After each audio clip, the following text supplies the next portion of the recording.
就係留意到咧，有啲我哋嘅客戶咧，對於一啲喺香港上市嘅個股、韓股嘅 ETF 咧，其實相當之感興趣嘅。咁其實反映咗香港投資者咧，對於韓國股票咧，其實有一定嘅需求。咁作為一間即係全球性嘅公司啦，咁我亦都希望即係將我哋嘅優勢咧，就拓展到去唔同嘅市場上面。咁我亦都希望將例如韓股嘅交易、加拿大股嘅交易帶到俾我哋嘅客戶使用。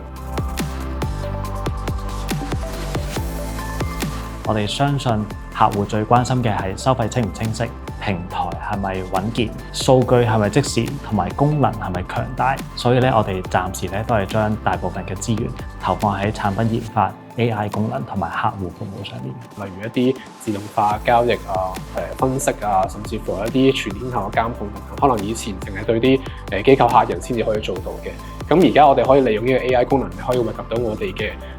散戶啦，咁都可以幫佢哋更加有效率咁樣去執行嘅交易。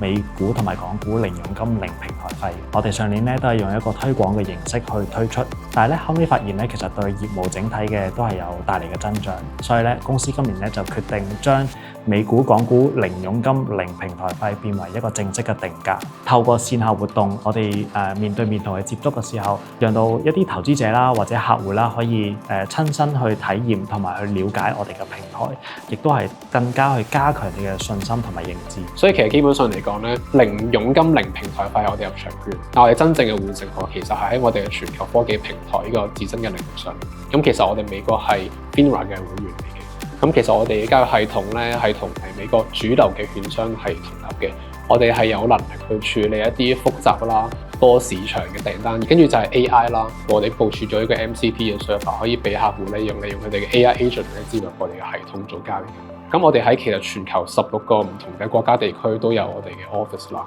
其實佢哋有任何嘅新嘅 service 嘅時候咧，都可以好快喺好短嘅時間之內報出嚟香港俾我哋嘅投資者使用。